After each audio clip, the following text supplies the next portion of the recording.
Inilah permulaan Injil tentang Yesus Kristus, Anak Allah. Seperti ada tertulis dalam kitab Nabi Yesaya, "Lihatlah, aku menyuruh utusanku mendahului engkau, ia akan mempersiapkan jalan bagimu." Ada suara orang yang berseru-seru di padang gurun, "Persiapkanlah jalan untuk Tuhan, luruskanlah jalan baginya." Demikianlah Yohanes Pembaptis tampil di padang gurun dan menyerukan, "Bertobatlah dan berilah dirimu dibaptis, dan Allah akan mengampuni dosamu." Lalu datanglah kepadanya orang-orang dari seluruh daerah Yudea dan semua penduduk Yerusalem, dan sambil mengaku dosanya, mereka dibaptis di sungai Yordan. Yohanes memakai jubah bulu unta dan ikat pinggang kulit, dan makanannya belalang dan madu hutan. Inilah yang diberitakannya, "Sesudah aku akan datang, ia yang lebih berkuasa daripadaku. Membungkuk dan membuka tali kasutnya pun aku tidak layak. Aku membaptis kamu dengan air, tetapi ia akan membaptis kamu dengan Roh Kudus." Pada waktu itu, datanglah Yesus dari Nazaret di tanah Galilea, dan ia dibaptis di sungai Yordan oleh Yohanes. Pada saat ia keluar dari air, ia melihat langit terkoyak, dan roh seperti burung merpati turun ke atasnya. Lalu terdengarlah suara dari sorga, "Engkaulah anakku yang kukasihi, kepadamulah aku berkenan." Segera sesudah itu, roh memimpin dia ke padang gurun. Di padang gurun itu, ia tinggal 40 hari lamanya, dicobai oleh iblis.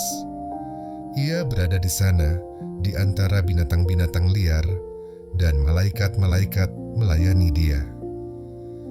Sesudah Yohanes ditangkap, datanglah Yesus ke Galilea memberitakan Injil Allah. Katanya, "Waktunya telah genap, kerajaan Allah sudah dekat. Bertobatlah dan percayalah kepada Injil." Ketika Yesus sedang berjalan menyusur danau Galilea, ia melihat Simon dan Andreas, saudara Simon. Mereka sedang menebarkan jala di danau, sebab mereka penjala ikan. Yesus berkata kepada mereka, "Mari, ikutlah aku, dan kamu akan kujadikan penjala manusia." Lalu mereka pun segera meninggalkan jalannya dan mengikuti dia. Dan setelah Yesus meneruskan perjalanannya sedikit lagi, dilihatnya Yakobus, anak Zebedeus, dan Yohanes, saudaranya, sedang membereskan jala di dalam perahu. Yesus segera memanggil mereka, dan mereka meninggalkan ayahnya, Zebedeus, di dalam perahu bersama orang-orang upahannya, lalu mengikuti dia. Mereka tiba di Kapernaum. Setelah hari Sabat mulai, Yesus segera masuk ke dalam rumah ibadat dan mengajar. Mereka takjub mendengar pengajarannya, sebab ia mengajar mereka sebagai orang yang berkuasa, tidak seperti ahli-ahli Taurat. Pada waktu itu di dalam rumah ibadat itu, ada seorang yang kerasukan roh jahat. Orang itu berteriak, "Apa urusanmu dengan kami, hai Yesus orang Nazaret? Engkau datang hendak membinasakan kami? Aku tahu siapa engkau, yang kudus dari Allah." Tetapi Yesus menghardiknya. Katanya, "Diam, keluarlah daripadanya." Roh jahat itu menggoncang-goncang orang itu, dan sambil menjerit dengan suara nyaring, ia keluar daripadanya. Mereka semua takjub, sehingga mereka memperbincangkannya. Katanya, "Apa ini? Suatu ajaran baru. Ia berkata-kata dengan kuasa. Roh-roh jahat pun diperintahnya, dan mereka taat kepadanya." Lalu tersebarlah dengan cepat kabar tentang dia ke segala penjuru di seluruh Galilea. Sekeluarnya dari rumah ibadat itu, Yesus dengan Yakobus dan Yohanes pergi ke rumah Simon dan Andreas. Ibu mertua Simon terbaring karena sakit demam. Mereka segera memberitahukan keadaannya kepada Yesus. Ia pergi ke tempat perempuan itu dan sambil memegang tangannya, ia membangunkan dia. Lalu lenyaplah demamnya. Kemudian perempuan itu melayani mereka. Menjelang malam, sesudah matahari terbenam, dibawalah kepada Yesus semua orang yang menderita sakit dan yang kerasukan setan. Maka berkerumunlah seluruh penduduk kota itu di depan pintu. Ia menyembuhkan banyak orang yang menderita bermacam-macam penyakit dan mengusir banyak setan. Ia tidak memperbolehkan setan-setan itu berbicara, sebab mereka mengenal Dia. Pagi-pagi benar, waktu hari masih gelap, ia bangun dan pergi keluar. Ia pergi ke tempat yang sunyi dan berdoa di sana. Tetapi Simon dan kawan-kawannya menyusul dia. Waktu menemukan dia, mereka berkata, "Semua orang mencari Engkau." Jawabnya, "Marilah kita pergi ke tempat lain, ke kota-kota yang berdekatan, supaya di sana juga aku memberitakan Injil, karena untuk itu aku telah datang." Lalu pergilah ia ke seluruh Galilea dan memberitakan Injil dalam rumah-rumah ibadat mereka dan mengusir setan-setan. Seorang yang sakit kusta datang kepada Yesus dan sambil berlutut di hadapannya, ia memohon bantuannya. Katanya, "Kalau Engkau mau, Engkau dapat mentahirkan aku." Maka tergeraklah hatinya oleh belas kasihan. Lalu ia mengulurkan tangannya, menjamah orang itu dan berkata kepadanya, "Aku mau, jadilah engkau tahir." Seketika itu juga lenyaplah penyakit kusta orang itu, dan ia menjadi tahir. Segera ia menyuruh orang itu pergi dengan peringatan keras. "Ingatlah, janganlah engkau memberitahukan apa-apa tentang hal ini kepada siapapun, tetapi pergilah, perlihatkanlah dirimu kepada imam, dan persembahkanlah untuk pentahiranmu persembahan yang diperintahkan oleh Musa sebagai bukti bagi mereka." Tetapi orang itu pergi, memberitakan peristiwa itu, dan menyebarkannya kemana-mana, sehingga Yesus tidak dapat lagi terang-terangan masuk ke dalam kota. Ia tinggal di luar di tempat-tempat yang sepi.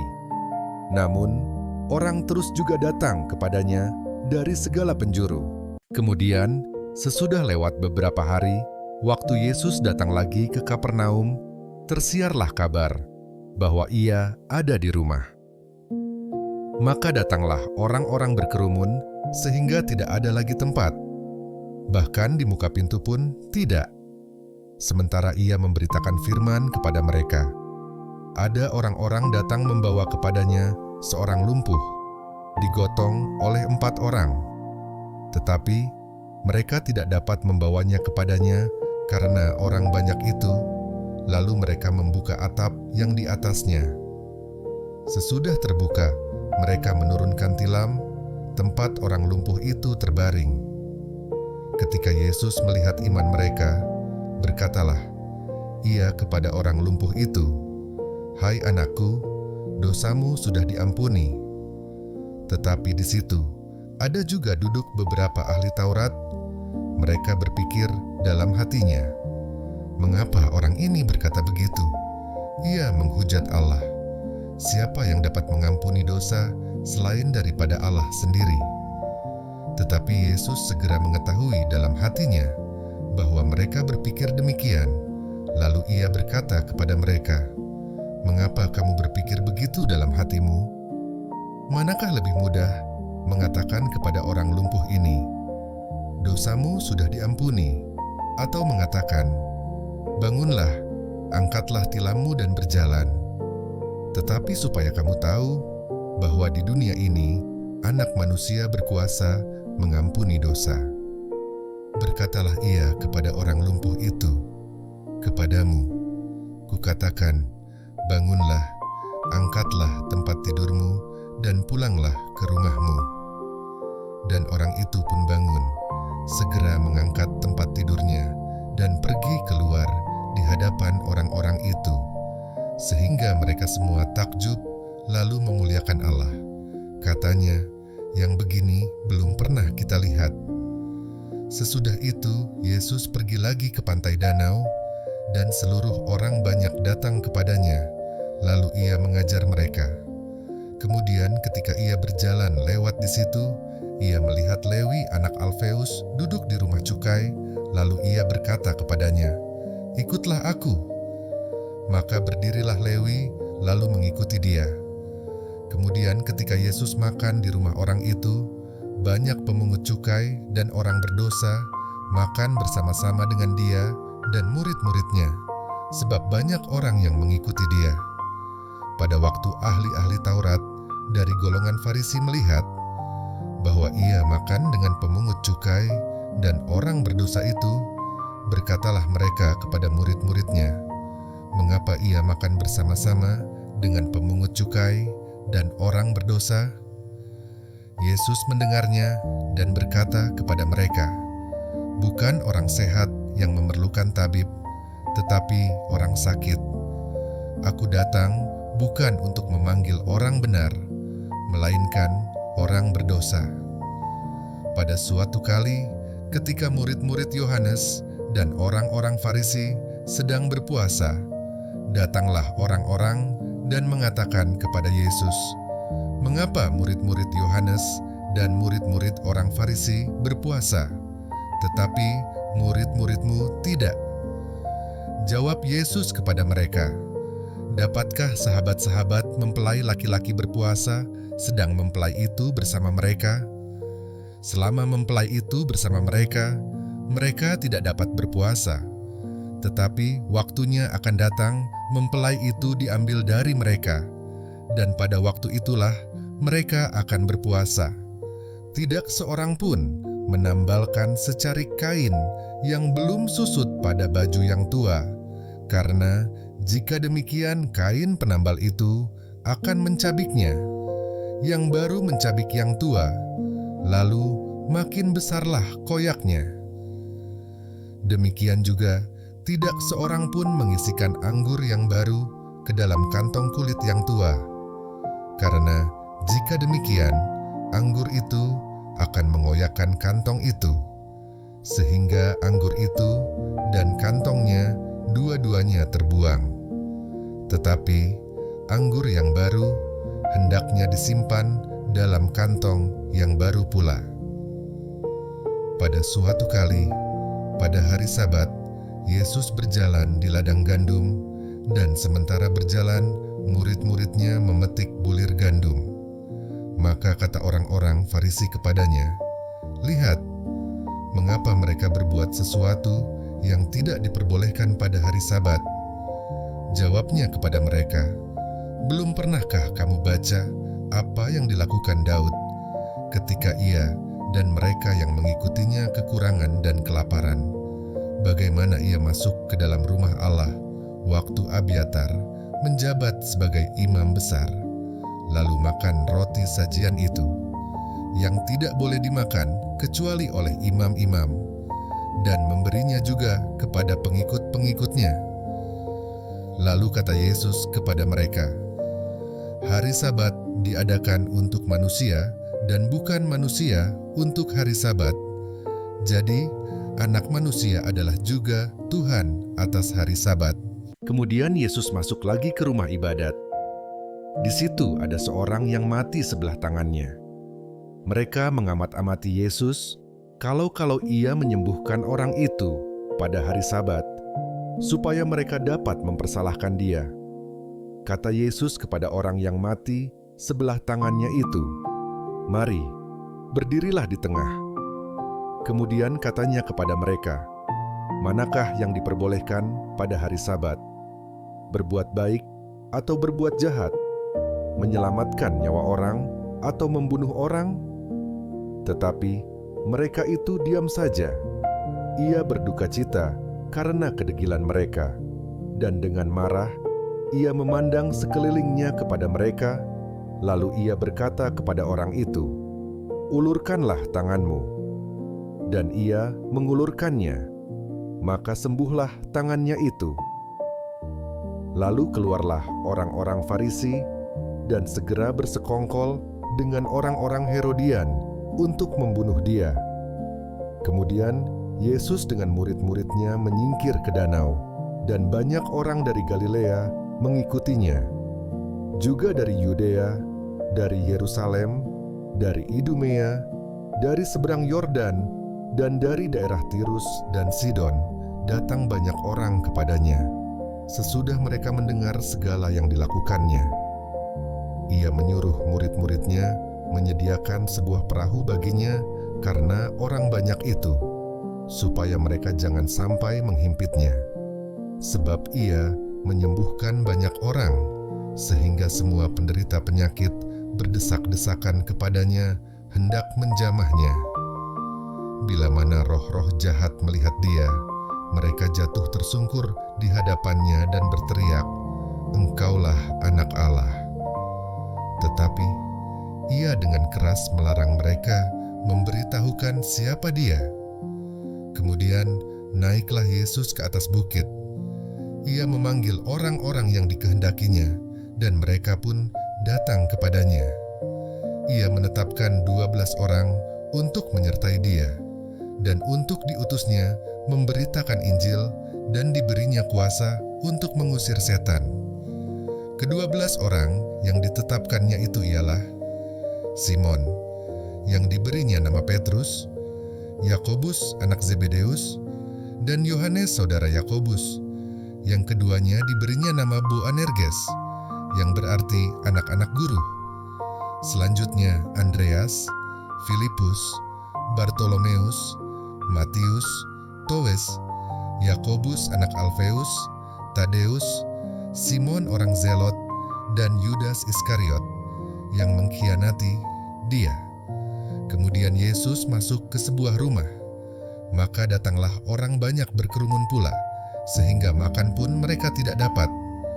Waktu kaum keluarganya mendengar hal itu, mereka datang hendak mengambil dia, sebab kata mereka, ia tidak waras lagi.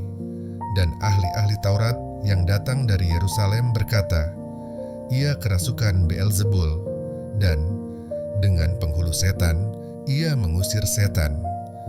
Yesus memanggil mereka, lalu berkata kepada mereka dalam perumpamaan, bagaimana iblis dapat mengusir iblis? Kalau suatu kerajaan terpecah-pecah, kerajaan itu tidak dapat bertahan. Dan jika suatu rumah tangga terpecah-pecah, rumah tangga itu tidak dapat bertahan. Demikianlah juga kalau iblis berontak melawan dirinya sendiri, dan kalau ia terbagi-bagi, ia tidak dapat bertahan, melainkan sudahlah tiba kesudahannya. Tetapi tidak seorang pun dapat memasuki rumah seorang yang kuat untuk merampas harta bendanya apabila tidak diikatnya dahulu orang kuat itu. Sesudah itu, barulah dapat ia merampok rumah itu. Aku berkata kepadamu, sesungguhnya semua dosa dan hujat anak-anak manusia akan diampuni, ya, semua hujat yang mereka ucapkan.